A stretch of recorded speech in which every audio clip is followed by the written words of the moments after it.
Excellent. For those of you who have joined us, hello, and thank you for your time today. Welcome to today's webinar, the Economic Update for Commercial Real Estate Professionals. I am Dave Gambasini, President of the New England CCIM chapter, and joining us for today's discussion is CCI Institute Chief Economist Casey Conway. Casey is going to share his insights on what to expect as we come out of the pandemic and begin to get back to business not so usual. He'll have some specific data for our region. Again, this is Region 11, so we have New England, Connecticut, Upstate New York, and New York Metro. Feel free to ask questions throughout the Q&A, throughout the session. Use your Q&A tab if you have any questions. You can upvote questions. That lets us know that more than one person is wondering the same thing. And if you have any technical questions, use the chat feature. We got a team of folks behind the scenes that are hitting the buttons and keeping an eye on everything. So you're in good hands. And without further ado, Casey, welcome and thank you for joining us today. Thank you, Dave, and to all of you in your region. You guys have endured the worst of this, so hope you're in a better spot today and really thinking the best for you guys. So anyway, we'll jump right into it here. There's the cover slide. Here's my standard disclaimer. So you guys are all protected, Dave, and the overall institute. So these are all my crazy ideas, and no, I did not cause the market 1,800-point drop yesterday. But if they'd read these slides before, they might have done it earlier. Next slide. So I always believe in kind of having a perspective, to start off with, to put things kind of in focus. So a couple of books here, and I always have a little bit of fun with these. The dean tells me I'm always supposed to have a reading recommendation. So first one is the book Seussisms by Dr. Seuss. In North Carolina, CCIM Karen Menkowski gave this to me. I still have kids that are young all the way to 25 years of age, so I still enjoy reading Dr. Seuss. And it's great with, different pieces of advice. Two of them here I think that are good for us right now. Listen to good advice and surround yourself with good people. And that's what you're doing in the CCIM Institute. It's a relationship business. It's one of our core goals. You surround yourself with many good people by getting your designation and affiliating with us. The second book, some of you may know Jim Baker from Indiana. Jim wrote this book last year and published at the beginning of this year, Confessions of a Commercial Real Estate Broker.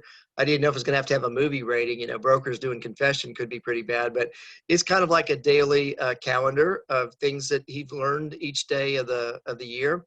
And so today is don't break your arm patting yourself on the back, which is, we don't all do it by ourselves, but it is okay to recognize we're doing well, but it takes a team of us.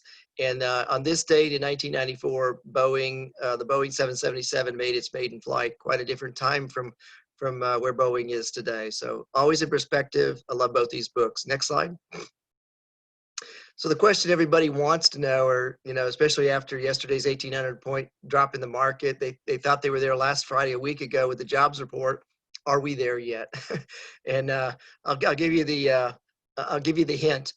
No, up front. So I'll date myself here. The precursor to the minivan, and when we go on family vacations in our generation, 58, was a station wagon with phony wood paneling on the side, and we would bug mom and dad to death asking, are we there yet, as we drove, because it was too expensive to fly and you didn't have the same flying kind of structure you do today. And so if the kids wouldn't quit asking, are we there yet, they typically would roll down the tailgate window and hope enough carbon monoxide fumes would come in to put us to sleep for a while. And if that didn't work, we had other tricks. But no, we're not there yet. But that's what I'm gonna try to give you some clues as to when we will get there. Next slide.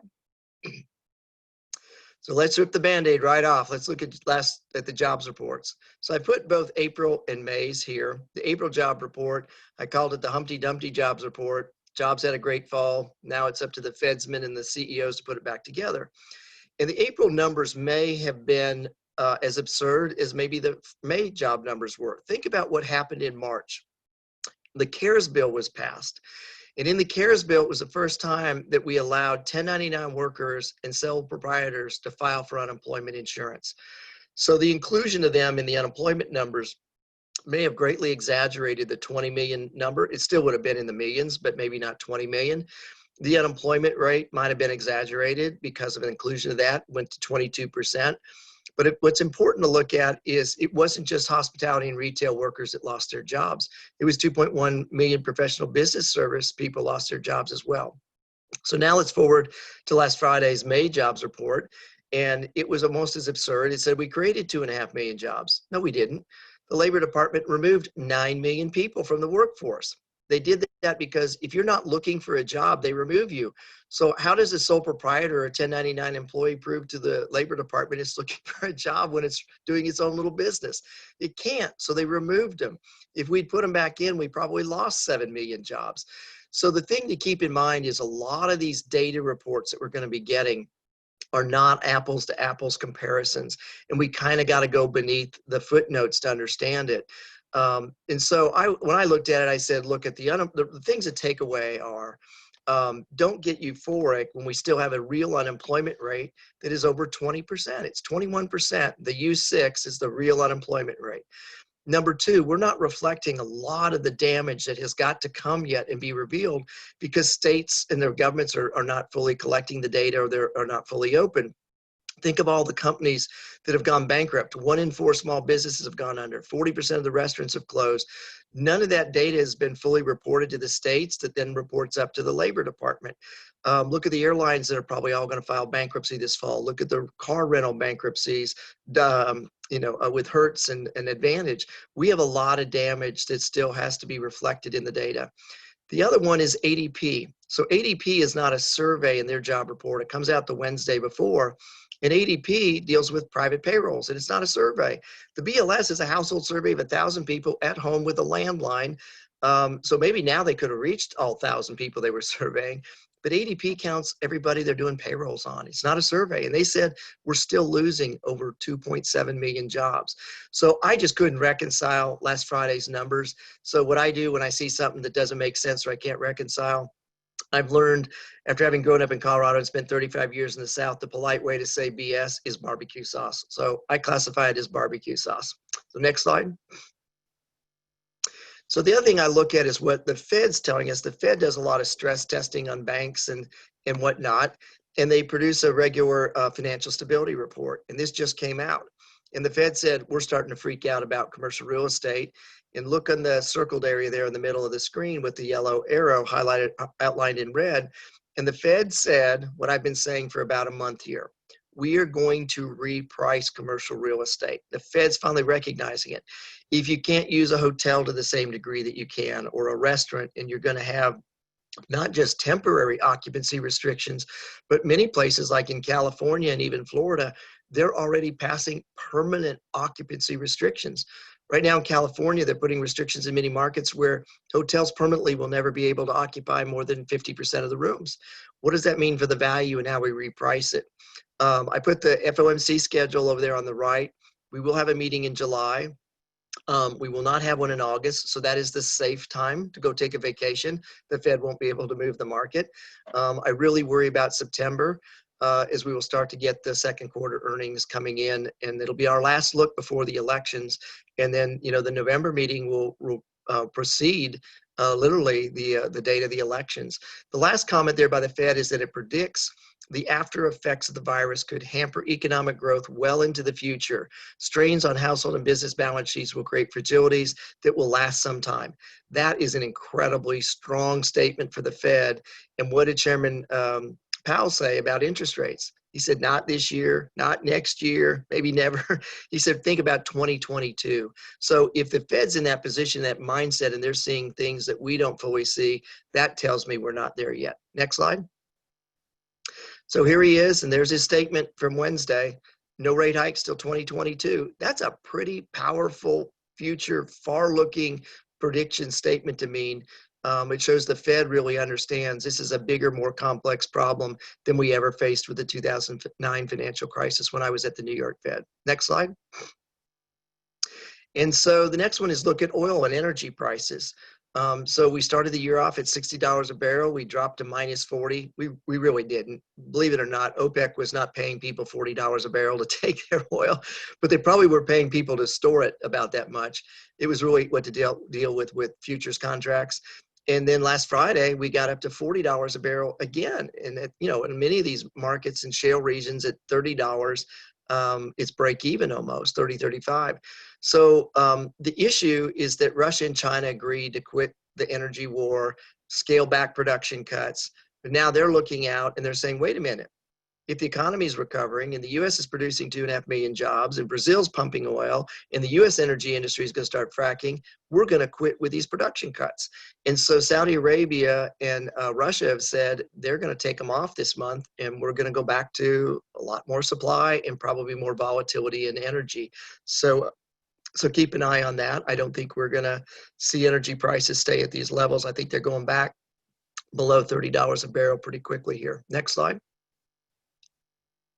So the other one I look at is the public health. So I highly recommend the Johns Hopkins University website. They have got a great map, interactive information.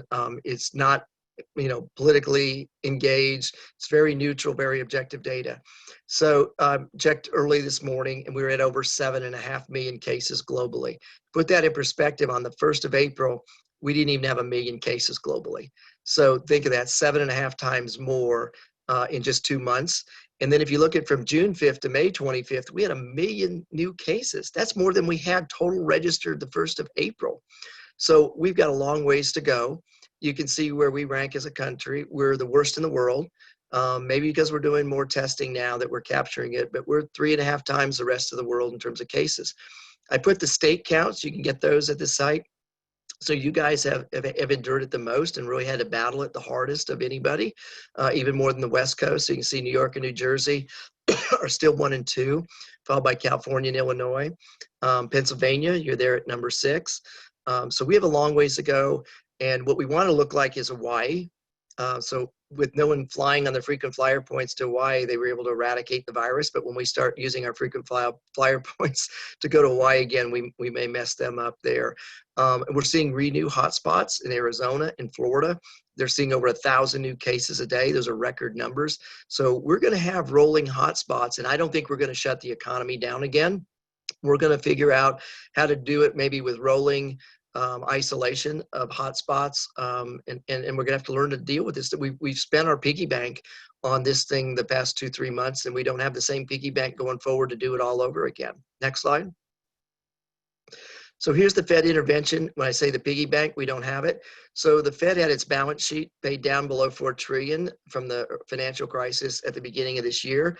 It's already taken that above $7 trillion. On Wednesday, Chairman Powell said we're going to take it up another $2.8 trillion by August or September to $10 trillion. And he said if we have to go to $20 trillion, we'll do that too. 20 trillion would be almost a whole year of GDP. So when people talk about GDP is going to go -30 or -40%, no, it's not. When you're putting almost a quarter of GDP into the economy, that's going to have a mitigating impact. It's also going to have a mitigating impact on what the dollar is worth in about 2 or 3 years. But with this level of Fed intervention and it not going down or stopping, it tells you that the Fed isn't thinking that we're there yet. Next slide.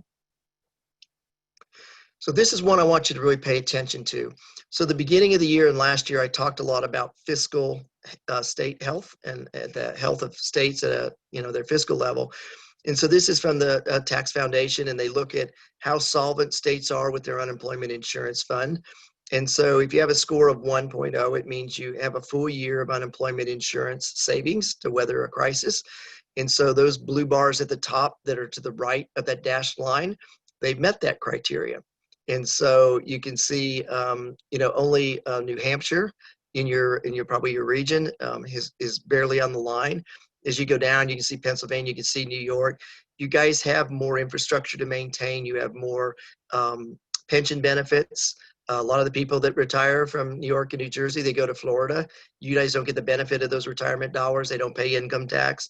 So it's not as easy as just saying states are not fiscally well managed. It's a more complex problem than that. And what this means is we're going to see, just like we did in 2009 and 10, we're going to see Chapter 9 filing of municipalities filing bankruptcy. We've already had one, and guess what? You guys can proudly say it wasn't in the Northeast or New England, it was in the South. So if the South is so fiscally well managed, how come Alabama had the first city to go bankrupt? And a lot of these little towns are going to go through this. Their expenses exceed their revenue, especially during this period. And so I think we're going to see that play out. We also don't have the same level of support, financial support, by the Fed or the federal government in small towns. So what did the Fed announce earlier this week? The entity that issues the most municipal bonds in the country is the New York Municipal Transit Authority, and the Fed cannot let the New York infrastructure go down. So the Fed is buying the MTA bonds to keep it going and support infrastructure. We're going to see more of this. And in the original CARES bill, it was only the top 36 MSAs, the largest ones, that were able to get that support. Now the Fed is going downstream from there. So we really have some challenges at the state and local level that we need to be cognizant of and be thinking when a city or a municipality goes bankrupt, what's the commercial real estate worth? Can you transact it? What's its liquidity worth? I'm working on a paper on that and looking back at we've had many of them go bankrupt. Next slide. And so here's another piece. This was on recently just done this past week in Allentown, Pennsylvania, and the challenges that they face. And they talk about this, in the second highlighted area there. Only 36 cities met the population threshold of more than 500,000 to qualify for financial support in the CARES bill. Well, that's not even 10% of our total MSAs in the country. So we face real problems. Next slide. So one of the things I look at where I don't feel you're lied to and that you can look at behaviors and predict forward is earnings, corporate earnings. And we just got through first quarter corporate earnings. And a quote by Winston Churchill really resonated with me on that. Late in his career, he said he no longer listens to what people say. He just couldn't believe what they said anymore. He says, I watch what they do. Behavior never lies. That's why I watch corporate earnings. Corporates, they're telling you what they're doing. We're looking at their behavior. Even though half the S&P 500 isn't giving forward guidance anymore, their behavior is forward guidance when they tell you they cut capital spending, they're going to lay off workforce, they're going to close stores. All of that type stuff is forward guidance. They don't have to give you financial ratios, but their behavior does. So let's go on the next slide. Many of you may have been able to join, but I know everybody's got busy schedules. So in case you didn't, I thought I'd remind you, Eddie Blanton and I did a little over a week ago or so, a town hall on the first quarter earnings. And the communications team at the Institute did a great job in making sure it was available in all kinds of ways. So they had it on YouTube and they've got the slides. So here's the links if you want to do it. It was about a 1 hour program, just under an hour. And so if you want to listen to that or you missed it, here it is. Next slide. And here was my cliff notes on the takeaway from that. The big takeaway was you don't have to have a fresh MBA and refresh skills on how to read financial statements and SEC filed 10Qs and 10Ks. I'm going to give you the 5 easy steps to do it. The first one is we have lots of free sources that can give you, spoon feed you the information or queue up your calendar. So one I use is Seeking Alpha. The other one I use is stockearnings.com. They have a great calendar that you can sign up for. And during earnings season, you can pick categories or geographies or the whole thing, and they'll give you an update each weekend as to what earnings are coming about. When they come out, they summarize the highlights. The other one is I really encourage you in step 2 to think about the industry and the companies that are in your city, your state, and even your buildings and your clients' buildings that are public companies that report earnings. And that's what you should be following. They're important to you at a local level. I'm on a public board of an industrial REIT headquartered in New Jersey. In the old Bell Labs headquarters, where it's an adaptive reuse project.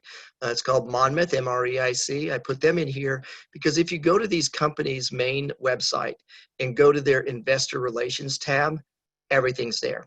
Their presentations, their earnings call transcript, the answers to questions. It's so easy to get. You don't have to read through the 10Qs and the 10Ks. So those are my cliff notes on that. The other one is in the transcript. You don't have to read it. Just go to the end of the Q&A with the analysts. Great questions and really challenging and spot-on answers under penalty of perjury that these CEOs do in these earnings calls. And one of them I took away from that was particularly revealing was the Container Store. And the Container Store had to close about 50 of its 90 stores. And their CEO said, as we reopen them and we reassess which ones we keep and where we go in the future, if we have a store location that can't do click it and pick up, we're closing it. It doesn't work anymore. And so they learned not just from during the virus, but going forward, you've got to have an ability. Maybe they need to be the end cap in a retail center. Maybe they need to be in a center where they can eliminate some of the parking and have drive-through lanes like a fast food restaurant.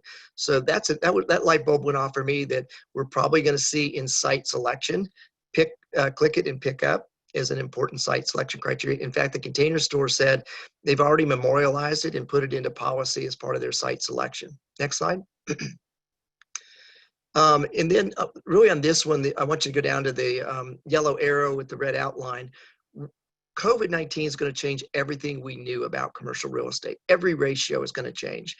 And so, you know, density ratios for office and restaurants, expense ratios, occupancy ratios, we really are going to be challenged to rethink and reinvent all of those criteria that we learned, say, in valuation or investment management.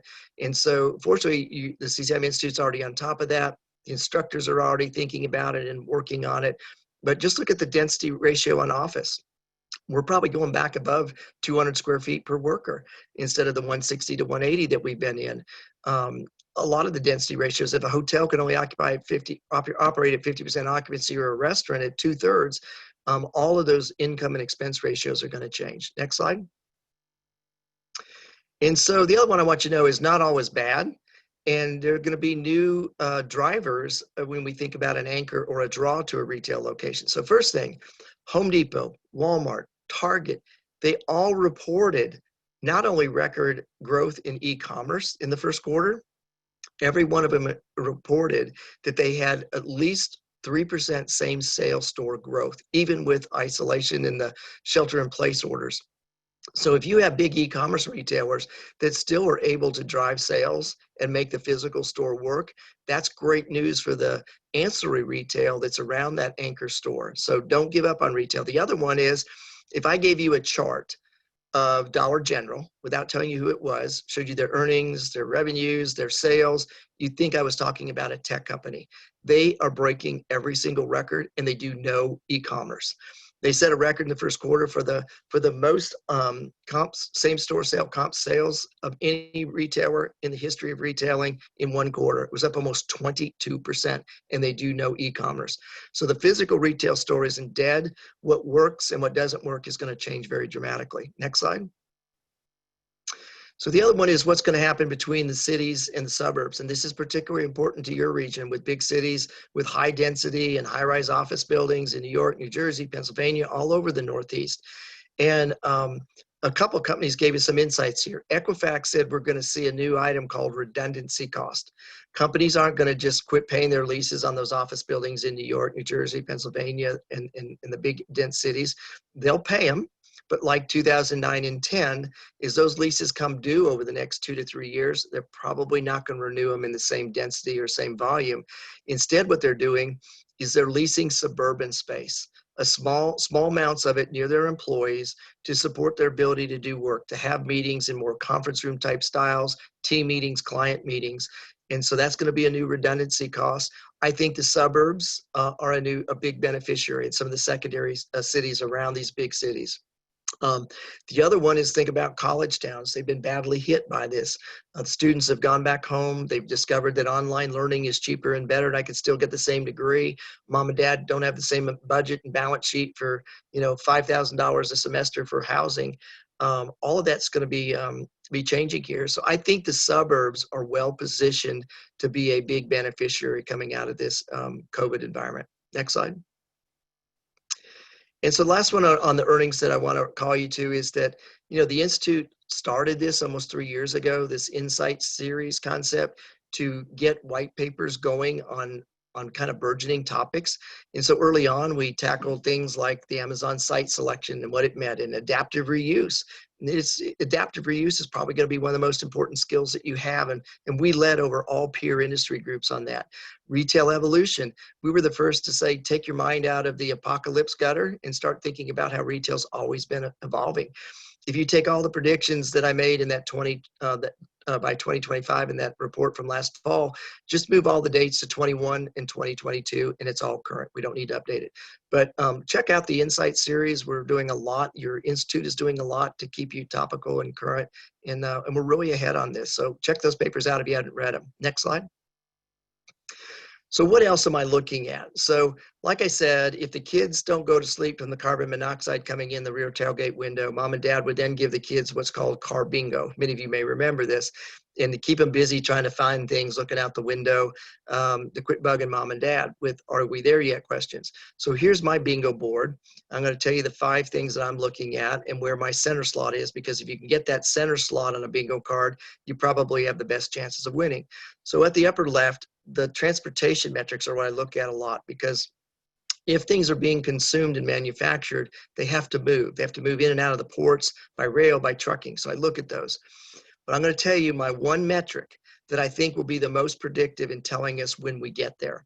And that is the TSA passenger count metric. So the TSA keeps track of how many of us go through the airport every day across the country. And we went into this March 1st with about 2.3 million passengers, and that fell to about 85,000 in April. It's only climbed back to about 10% of that, around 250 to 300,000. If we don't get back to 1.5 million people flying every day by the fall, we're in serious, serious trouble. The other one in the lower left is look at the small business indicators. 60%, 65% of our economy is small business. 1 in 4 small businesses have already gone out or closed, but we just haven't been able to report it upstream or through the states. National Restaurant Association tells us 40% of all restaurants are gone. So that's going to be very compelling. If these entities continue to spiral and don't move up, we really have some challenges. In the upper right corner, I put something there for college towns. We have 138 college towns in this country of our 360 MSAs that play Division I college football. They've been decimated by this virus. So I'm looking at student aid applications. We've seen huge demand in the prior years for financial student aid as cost of college education went up and the demand for it went up. And now we're seeing it go down. Fewer people applying for financial student aid. Why would that make sense? It's because mom and dad have said, look, our balance sheet is bad. 2, online learning works and it's a lot cheaper. You're doing online learning. 3, the kids, all their assistantships, their internships, their ability to have a part-time job, they're all gone. And so the kids are going to have to rebuild their savings in order to help support the effort. The last one down in the left corner, lower right corner, is homes in forbearance. We're at a record number. 8% of all mortgages are in a loan forbearance program. And the high water mark before this was 1%. And so what happens if we still have 10% or higher unemployment next spring or the end of this year and those forbearance agreements end? What's going to happen to housing? We need to be thinking about it. So let's go to the next slide and I'll tell you the answer, the one metric you need to pay attention to. What's happening with commercial real estate transaction activity. Real Capital Analytics does a great job. My friend Jim Costello puts this together. He told us in April, it was fine. We were still seeing transactions happening. Fast forward to May, and he said, Casey, it's starting to look like Europe and Asia is locking up, but it's for a different reason. And this is one that's why looking under the hood of data is important. Let's look at the next slide, and I'll tell you why. So on the next slide here, this is a piece I wrote a week or 2 ago. And what we found is that the Pension Real Estate Association, all the big pension funds, they face a huge accounting challenge the end of this month. They have to mark to market their real estate assets each quarter. They didn't do it at the end of first quarter because we had no data, we had no economic reports, we didn't know what to adjust. Now we have that data, they can't escape it. And 70% of the 500 largest pension and institutional funds, think about your New York teacher retirement or California retirement or Alabama retirement system, they all have gone to the sidelines. They're trying to figure out the damage, how much they're going to have to market, and then how they're going to reallocate real estate dollars. Are they even going to buy and fund hotels anymore or retail? Or are they just all going to go to apartments and multifamily? That's $2.5 trillion that normally goes into our real estate community that's on the sidelines. And for you, in New York in the Northeast region, you capture a lot of it. These are big dollar transactions, big dollar investments. The retirement system of Alabama has in its fund New York hotels, New York office buildings. So this is a big deal when $2.5 trillion goes to the sidelines. I think they'll be back in the fall. And the reason is they need yield. They have liabilities, whether they're annuities or retirement obligations to pay out. They need yield, and they've got time to wait for the asset to recover. Can they find the yield that they need in a bond or a 10-year treasury yielding 70 basis points? Can they find it in the stock market that has come off of its medications and was bidding up bankrupt companies? and energy, thinking it was going back to $100, and where half of the dividends have been suspended. No, they're going to come back to commercial real estate where they can get a 4, 5, 6, 7, maybe even an 8% cash on cash yield, and they have time for the value of the asset to recover. They need yield. And I think that's the thing to take away from the declining CRE transaction activity, is why it's happening, who the big driver of it is, and why they're going to come back this fall. Next slide.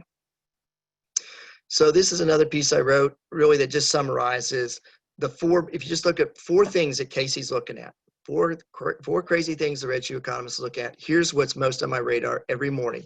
Just think of the square, and this is what I square up. I look at the transportation metrics, most important, the TSA passenger count. And I'm just not seeing it move like it should. From 85,000 to 300 seems okay, but it needs to be well north of that. The other one that many of you may be familiar with is loans transferred to special servicers. So in the securitization, permanent bank, life company world, we look at the forward-looking precursor is loans that go to the special servicer before they go delinquent or foreclosure. And these numbers are staggering. When you look at the hospitality industry, it's gone from 2% to over 16%. And TREP does a great job tracking this. And you can see in industrial and multifamily in the chart below there, they're 1.3, 1.8, well below 2%. No problems there. But you look at lodging, look at those numbers, 16% from 2% just 2 months ago. The third one, as I mentioned, was the commercial real estate transaction activity, and I mentioned the corporate earnings. Those are the 4 things I'm really focused on that I think will be predictive of what happens here. Next slide. So these are just some of the resources. I publish a lot every week. I do a weekly insight. These are features I've done on the pandemic, pandemic insurance, to what's happening with automobile manufacturing, to student housing, you name it. This is where you can find it and keep up with me each week on a lot of content. So I just want to provide you that resource link. Next page. This is the chart. If you just take away one from my whole deck, maybe you got to keep the Dr. Seussisms book too, and Jim Baker's, but this is the one. I spent 2 years of my life at the New York Fed in 2008, 9, and end of 2008 through 2010, doing just this exercise for the Fed and Chairman Bernanke. They needed to know how much TARP money do we put in the banks? How much money is going to be needed? What's the damage? So when we looked at commercial real estate, we looked at, it's going to be a function of the cap rate and NOI. So as many of you know, if the cap rate goes up, it's a reflection of risk, the value goes down. If NOI goes down and the cap rate stays the same, its value goes down. You put both of them in a deterioration mode and you get the lower right corner, a 40% decline in value. That's what happened 2008 to 2012, a 40% loss of value in commercial real estate that started with a spike in cap rates in 2008. We went from 6% to 8% in about 4 to 6 quarters. That wiped out 25% of the value. The other 25 or 20% came over the next 3 years as we saw vacancy rates rise, rents decline. Here's what my theory is going to happen here. Cap rates aren't going to move. They're not going up. If anything, they could go down. The reason is the Feds put too much financial support and liquidity into the system. They were slow to do that in 2009. They put all the money in the banks and hoped it would work out and trickle down, and it didn't. So the Fed's saying, we're buying everything. Anything that can't get price discovery, we'll buy it. We'll buy ETFs, we'll buy municipal bonds, transportation bonds, we'll buy mortgages, you name it, we'll buy it. We're going to support the cap rate or the price. What is going to change more dramatically is the quickness in NOI. As hotels can only operate at 30, 40, 50%, restaurants can only operate 60%.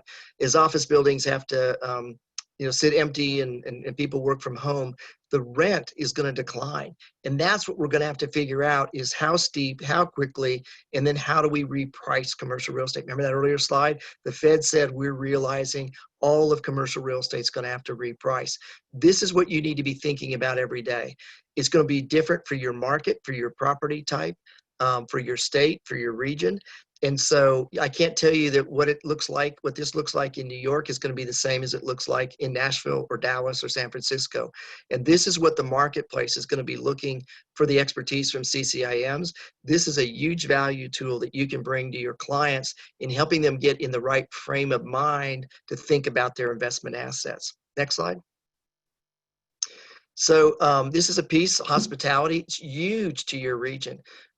New York, California, and Florida are the 3 largest states in terms of leisure and tourism business in the country.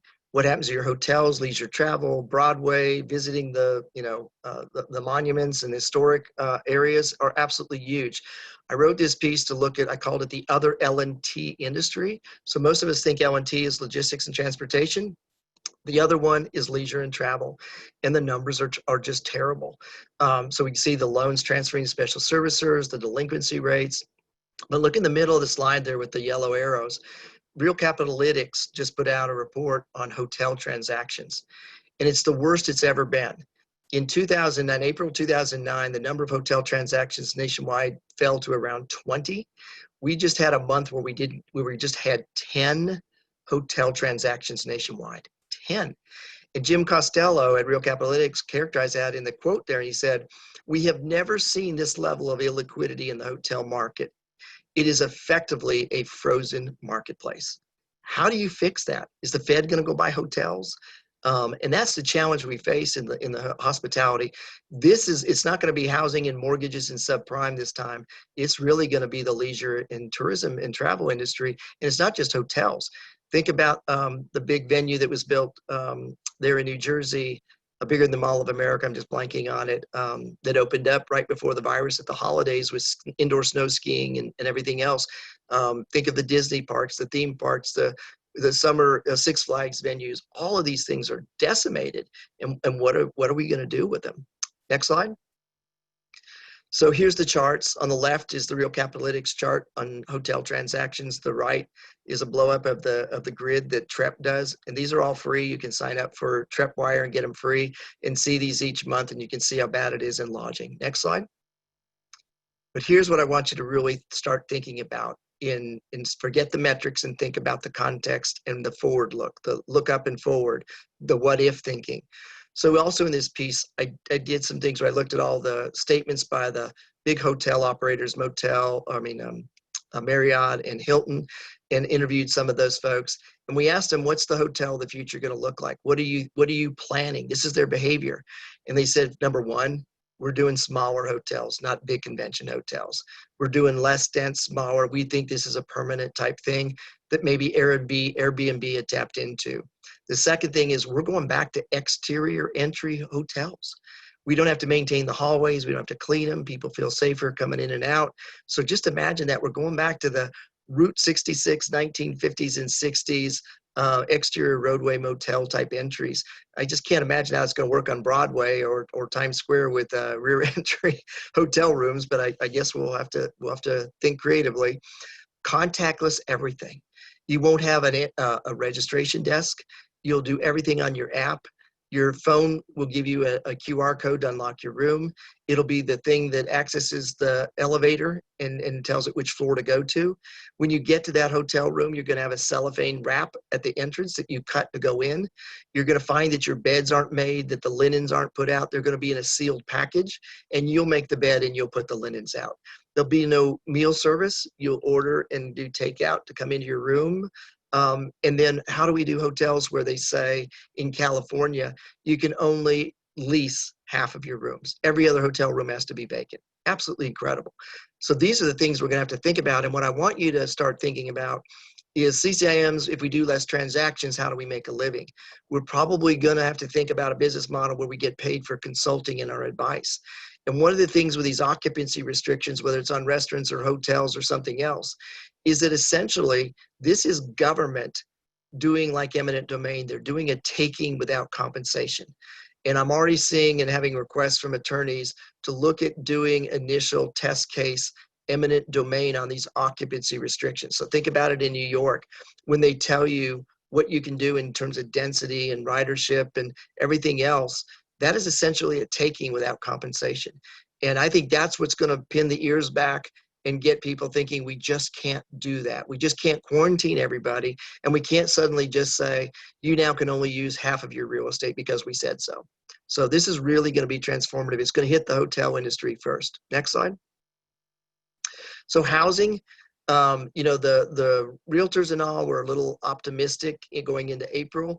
They were saying, well, we're still seeing lots of sales. We're still seeing home price appreciation staying up. Of course they were. Those were all contracts that were put in place in January and February before the outbreak. They've now realized that the forward-looking metrics like listings or the number of days a house sits on the market are more forward-looking indicators. So Danielle Hale at Realtor.com and the Realtors has done a really good job standing up this new report that looks at those type metrics, and what they're finding that the number of listings is declining. If your home's in forbearance or delinquency, you can't list it for sale. The number of days on the market is almost tripled. That tells you that people aren't looking, they're not shopping, unless it's a new home that's vacant, it's never been contaminated, and it's at an entry-level price point. Those you can't keep in inventory. So this is a good resource on single-family housing to look at. Next slide. This is what scares me with the number of loans in forbearance. Look at mortgage delinquencies. If you're eligible to get your mortgage put in forbearance for 6 to 12 months, why would you go delinquent? Because if you go delinquent, you can't get a loan forbearance agreement. And the answer is the banks and folks processing the loan forbearance agreements are overwhelmed and they can't process them. So we've now seen those in delinquency that have been trying to get a forbearance agreement have gone from 3% to 6%. Put both those numbers in perspective. 15% of all owned housing in America is in forbearance or delinquent. That is worse than anything we saw in the financial crisis. And when those agreements come off in 6 to 12 months, we don't know what we're going to see in terms of home foreclosures and home price declines and everything else. So I think we have not even begun to see the impact on housing. We didn't have loan forbearance in the housing crisis. We went straight to foreclosure. So this is a new experience that we don't know how it's going to play out, and we're not going to know probably until next spring. Next slide.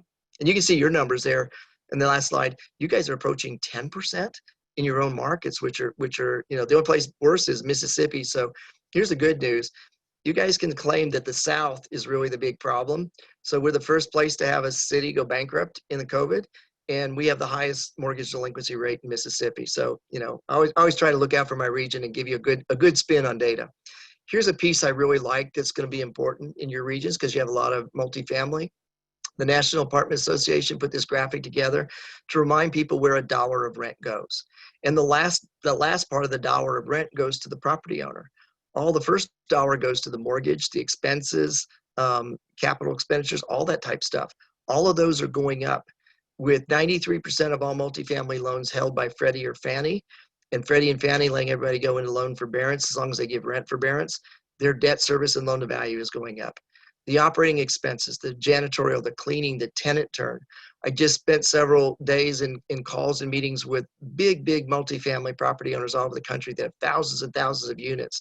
And they were telling me that the only way they can release an apartment unit is they've got to replace the carpeting. Nobody will rent a new apartment with old carpeting because they think it's embedded with COVID. That's a new $2,000 increase in the tenant turnover costs of an apartment that maybe before you did 5%, you redid the floors. The other thing is I think we're going to see a big difference between workforce and student housing. The workforce stuff will be okay. The university student housing is just going to be decimated. Not only have the university-owned stuff had to rebate fees and housing fees because of the kids they sent home, but also the private student housing have lost tenants. I had 2 daughters in grad and undergrad school, and they lost their jobs. They were sent home, but they had leases that ran until August of this year. And they said, what do we do? Well, when the president passed the national state of emergency orders, it triggered act of God and act of university clauses and all these leases that allowed every tenant that wanted to get out of a lease or student to get out of a lease in a university town to exit. So now it's amplified the problem in student housing. And I mentioned earlier, I think we're going to see more demand in the suburbs. If now we can work remote and we want more space and we want an extra bedroom, not for a roommate, but for an office, and it's cheaper, so we address the housing affordability problem we had, we're going to be looking to the suburbs. And I think in markets like you have in New York and Philadelphia and Boston, people right now are afraid. They're afraid of public transportation. They're afraid of high density. They're afraid of vertical buildings and elevators. And so what D.R. Horton told us is they are seeing more traffic than any demographic group from urban professionals that are leaving their apartments and while they still have a job, cash, and a credit score, they're buying an affordable house in the suburbs. So we're seeing some early indicators that this behavior is being defined. Is it short-term, long-term? Think back to the 9/11 attacks. It took us 2, 3, 4 years to get the public comfortable with we had done all that we needed to do to make them feel safe to travel again. And set up Homeland Security and TSA and taking your shoes off. We're going to go through a similar situation here that's much more complex. Next slide. So what we buy is telling us that things are going to be different in retail. So one of the ones I looked at was we're buying a lot of fitness equipment. And we did this at our household. We took one of the college kids' rooms and we converted it to a workout room. My wife now does Zumba, and doesn't go to the physical place. And she's very happy with it. And she's not going back to the physical place. Weight Watchers told us something too that's predictive of gyms. And think of in your New York City, think of all of those gyms on the second and third floors of office buildings facing out at the street. Weight Watchers said that 75% of its clients did a face-to-face interaction before COVID. Within 60 days, that had pivoted to 75% virtual. And their CEO said in the earnings call, we probably aren't going to need much real estate going forward. We figured out how to do digital. What does that mean for a gym and every other kind of experiential retail? Again, why I look at these earnings, these executives and companies are telling us their behavior that could be predictive for other things in retail. Next slide. So office, is going to be like CMBS in 2009. It's going to take years to basically feel the effect because people will pay the rent, companies will deal with it, but when those leases come up for renewal, they're probably not going to renew them at the same rent or the same density. And so Equifax tells us that's going to be redundancy costs with more space in the suburbs. But the way we're going to fix it, particularly you guys in New York, it's technology. This company, Symbiosi, has developed all the technology to track density, to track how frequently things were cleaned. When was the last time the restrooms are cleaned? If you think as an office building owner or operator that you're only going to be able to have to clean the restrooms maybe once during the day and then at night, try again. Try about every hour or every half hour. Touch points. We're going to have to get rid of every touch point. Elevator buttons are going to go away. Our phones are going to be our app. Our phone app is going to be how we get into space and doors unlock. And then contact tracing. If you're a tenant and you have employees that travel to a hotspot, you're going to be required in new leasing and leasing amendments to disclose that and quarantine your employees or face liability by that property owner. So it's going to change in big ways. Next slide. Logistics, just like CMBS, we had CMBS 2.0 after the financial crisis. We're going to see logistics 2.0. We're already seeing it as we go from a shop and take home economy to an order online and deliver to me. We've seen this already. The Port Laredo surpassed in February before the full outbreak. LA and Long Beach is the busiest container port. We're going to see more north-south trade rather in movement of containers than west coast to east coast. Less is going to come from China into our west coast. More China manufactured stuff is going to be made in North America, not just the United States. We're going to do a lot of it in Mexico because Mexico doesn't have to contend with an EPA like we do, or the government bureaucracies that take 2 years to get approvals to build a new factory. So we're going to see a lot more of this manufacturing reshore in in Mexico and Canada, and it move in a north-south way. So we in the East Coast and Midwest are going to be the big beneficiaries. Next slide. The other thing we're finding is that as much as we thought we had advanced in logistics, half of all logistics is still a manual process. All that's going to have to change and be automated, from fulfillment orders to returns to warehouse automation and robotic forklifts, you name it, so that if you have a virus outbreak, robots can keep working. They don't contaminate anything. They don't get the virus. So we're going to see huge changes in the amount of automation and technology that go into these warehouses. Next slide. So when we get there, what's there going to look like? And I'm using these two graphics as a good visual. So on the left is Zoom. A year ago, Zoom was this eclectic little tech company that we didn't understand or appreciate. Today, Zoom has a market capitalization that's greater than the 7 largest airlines in the world, with 1% the workforce. They do more, allow us to work more with less travel and 1% the people. That's going to have profound implications for the use and occupancy of commercial real estate like office. In the middle is the fast food restaurants. You guys were just getting exposed to Chick-fil-A in New York, and you guys really liked those minis. I could never get one when I was in New York for a visit. The lines were all day long around the building. But Chick-fil-A in the rest of the country for the last 2 years has been tearing down all of its freestanding stores. And they've been redoing them by moving the store from the center of the site to the back of the site to allow more drive-through, 2, 3, 4, 5 drive-through lanes. They developed a really great app that works really well, so you can leave T-ball or soccer or Girl Scouts, and you can put the kids in the minivan or the old station wagon and put in your order and go through drive-through and pick it up, and you don't have to unload all the kids, and it works great. In those stores that Chick-fil-A had already done that renovation, they saw sales rise in the last 3 months by 10 to 20%. So now think about, what does an old style Taco Bell or McDonald's on a half-acre site that can't do more drive-through, what's it worth?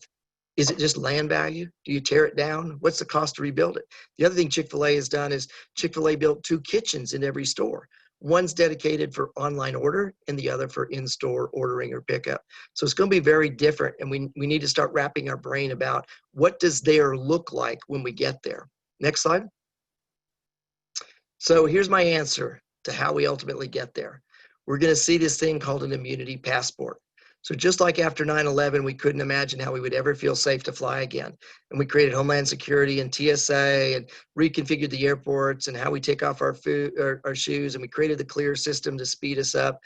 And it took us 3 years to develop and implement that. We already have immunity passports developing in Europe. Germany's fully open with immunity passports, and they have their soccer stadiums open. We have Spain and Italy opening up with immunity passports. We have that technology, and even better in the United States, it's called the Clear system. Clear was originally a medical records technology. They have every one of our medical records. They just can't share it because of HIPAA laws.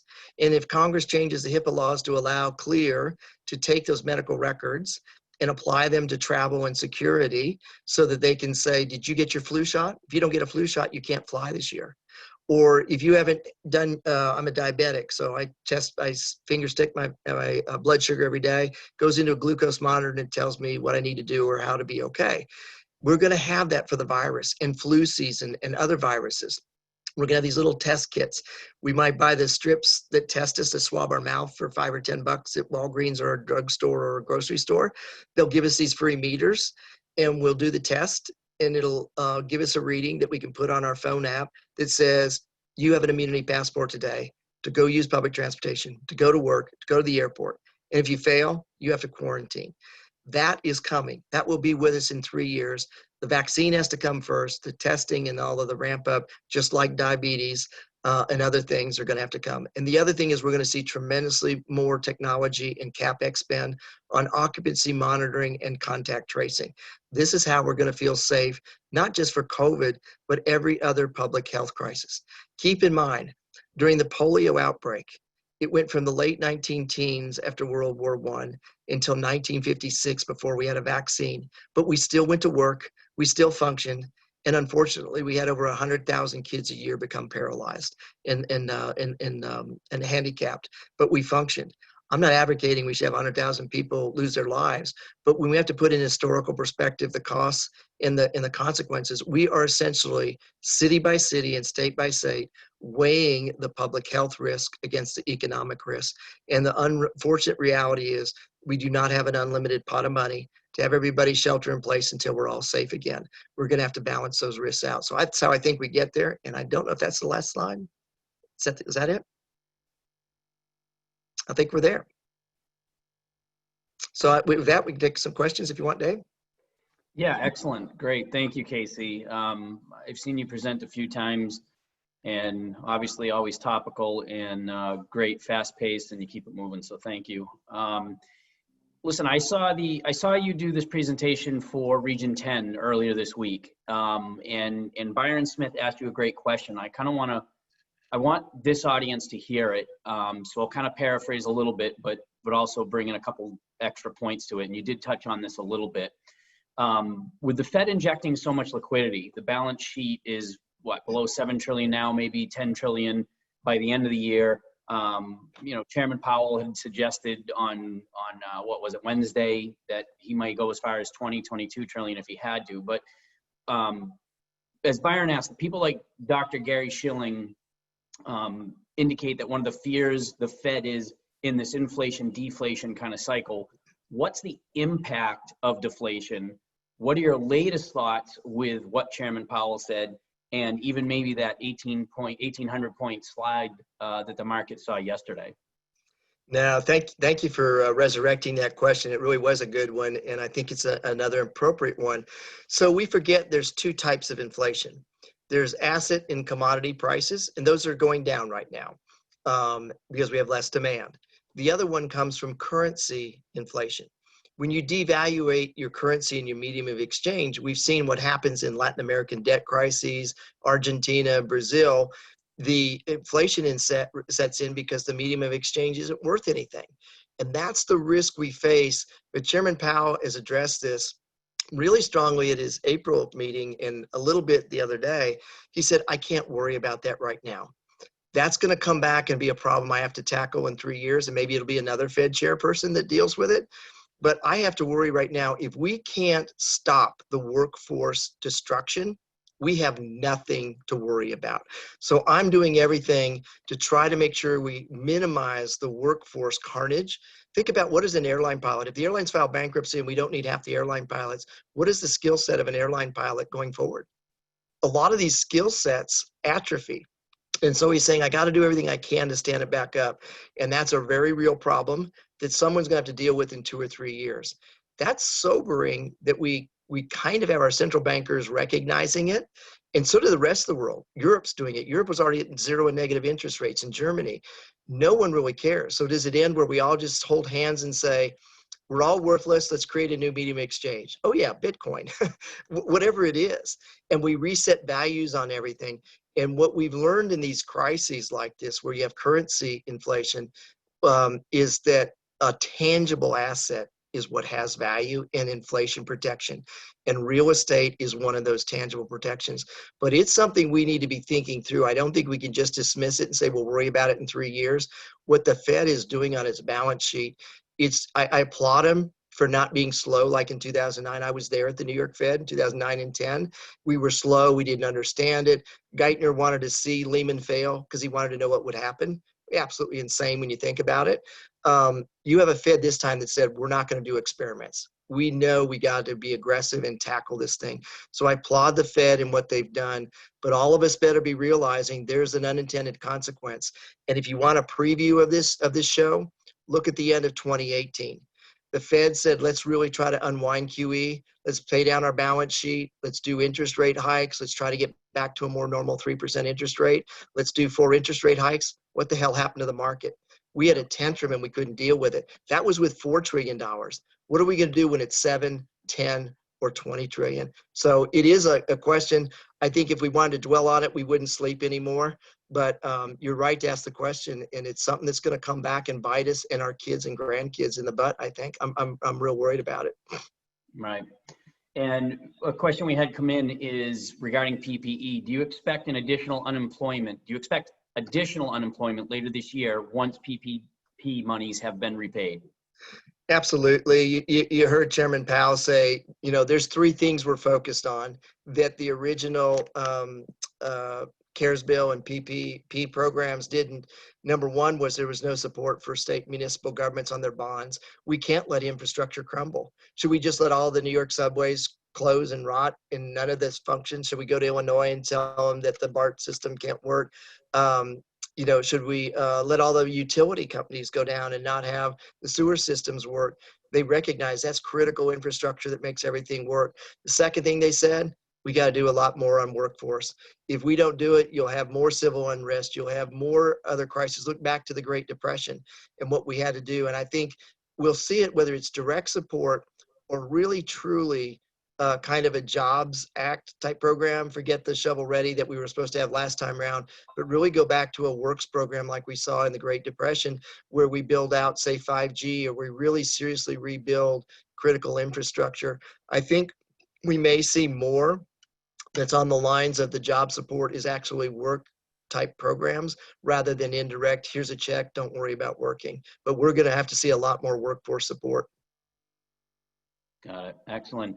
And as a form of housekeeping, I missed it at the beginning. Everyone will get these slides. Casey has a great tempo in this. His slides are packed.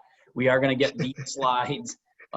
We're going to get the slides over to everybody and this recording, so you'll be able to revisit this and go through this again if you need to.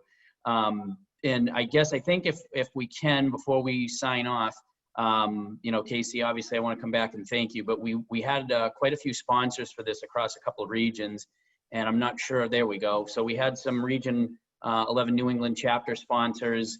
You know, the sponsorship from our regions is what helps us provide content. Usually it's in person, right, Casey? We would love to have you in person, but hey, this is what we're doing and how we're doing it. So Connecticut chapter, thank you again, all these sponsors here.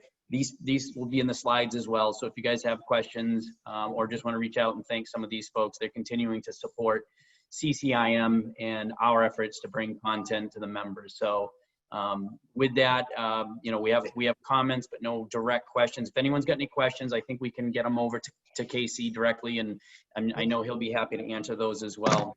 Hey, Dave, let me make yeah. a comment on a group of your sponsors. Sure thing. So I was critical early on at some of the large banks. They didn't do a good job on PPP1. And I've been a little critical, but let me tell you who's really done a heroic job. And you have a number of his sponsors here are your community and smaller banks. Some of these community banks that were under 500 million in assets did more PPP loans than the top 3 large banks in the country. The community and small banks have done a tremendous job. And so for those that are sponsors here, I really want you to know that, and I brief the Fed 4 times a year. I have one coming up here next month and just did one. And I've been really made it a point to let them know that our community bank structure, get beyond those top 10 or 20 banks. They have done a heroic job. So to our community bank infrastructure and those that are sponsors and at large, really a huge thank you. You have done a great job. Excellent. Well, listen, Casey, thank you as always for your time. Your information is obviously very topical. You know, we all seem to like the economist point of view, and now more than ever. So from our chapter, from our region, and from everyone in the audience, thank you for your time and thank you for your insight. Thank you. Be safe. All right. Well, you as well. Thank you.